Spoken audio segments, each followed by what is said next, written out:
काव्या की आंखों में आंसू है। वह छत पर खड़ी आसमान की ओर देख रही है। आरव आता है, धीरे से पास आकर कहता है, आरव। काव्या, क्या हुआ? तुमने अचानक मिलने को क्यों बुलाया? काव्या उसे देखती है, आंखों में दर्द और गुस्सा भरकर। काव्या में अब चुप नहीं रह सकती। आरव, मेरी बहन ईशा के साथ इस घर में जो हो रहा है ना, वह बहुत बुरा है। आरव चौंक जाता है। आरव, क्या मतलब? काव्या, हाँ आरव, सिर्फ सूरज ही, तुम्हारे पापा गुलाब सिंह ने भी इसमें अहम भूमिका निभाई है।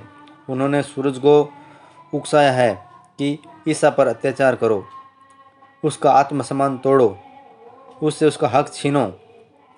आरव गुस्से में सांस रोकता है। आरव, मेरी बहन के साथ ऐसा कैसे हो सकता है? तुमने मुझे पहले क्यों नहीं बताया? काव्या चुप रहकर सहती रही, पर अब नहीं। अब तो मेरी आत्मा भी चीख उठी है। आरव ईशा को ताना मिलते हैं। ताई माँ उसे नौकरानी की तरह ट्रीट करती है और सूरज सब कुछ जानबूझकर आंखें बंद किए हुए हैं। आरव सिर झुका लेता है। फिर एक पल बाद आंखों में आग। आरव, बहुत हो गया काव्या, अब मैं कुछ ऐसा करूँगा जो सबको याद रहेगा। काव्या चौंक जाती है।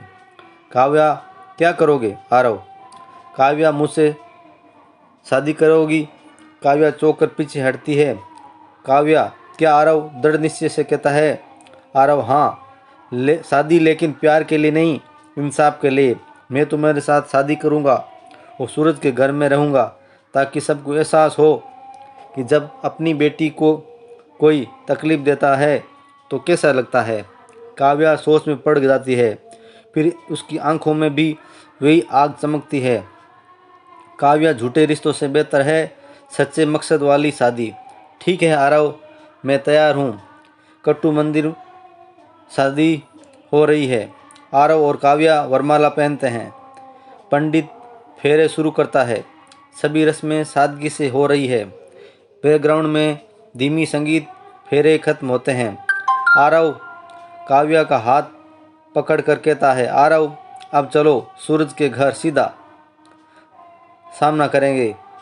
सूरज का घर दरवाज़ा खुलता है। गुलाब सिंह, ताई माँ, विद्या और रिया बैठे हैं। दरवाजे पर आरव और काव्या को देखकर सब चौंक जाते हैं। ताई माँ, काव्या और आरव एक साथ, क्या तमाशा है ये? गुलाब सिंह गुस्से में खड़ा होता है और कहता है, ये क्या है बेहूदगी है। आरव, तुम दोनों यहाँ क्यों आए हो? आरव, गुलाब सिंह जी, मैं और काव्या पति पत्नी हैं। हमने शादी कर ली है। गुलाब सिंह को चेहरा सफ़ेद पड़ जाता है। विद्या, ताई, रिया, ताई माँ सब हैरान है। ताई माँ, शादी क्या बकवास कर रहे हो? और बकवास नहीं, सच्चाई है। और अब हम इसी घर में रहेंगे क्योंकि मेरे पापा ने हमें घर से निकाल दिया है। गुलाब सिंह चिल्लाता है। गुलाब सिंह, इस घर में पैर रखने की हिम्मत भी मत करना। आरव, ये घर अब सिर्फ आपका नहीं, ये मेरी बहन रहती है जिसका सम्मान आपने छीन लिया है, और मैं यहीं रहूँगा और उसकी रक्षा करूँगा। ताई माँ चुप। आरव और काव्या अंदर चले जाते हैं। ईशा अपने कमरे में बैठी रही रो रही है। दरवाज़ा खुलता है। आरव और काव्या खड़े हैं। ईशा चौंकती है। ईशा, भाई आप। आरव मुस्कुराता है और गले लगा लेता है। आरव, तू अकेली नहीं है अब। ईशा, कोई अब तुझे नहीं रुलाएगा। काव्या भी इससे गले लगा लेती है।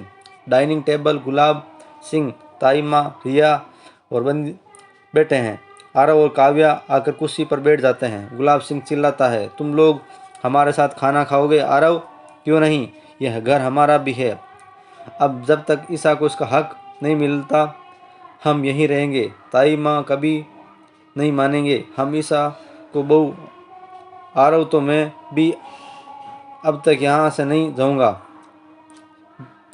रिया का कमरा, वे दोनों योजना बना रही है, उसे निकालना होगा। इस आरव ने सब प्लान बिगाड़ दिया है। रिया, अब क्या करें? विद्या, अब वार करेंगे आरव पर, उसे बदनाम करेंगे ताकि वे खुद इस घर से भाग जाए। आंगन में आरव बैठा है। सूरज आता है। सूरज भाई, एक बात पूछूं आपको, ये सब आपने सब करने की क्या ज़रूरत थी आरव? क्योंकि तू कुछ नहीं कर रहा है।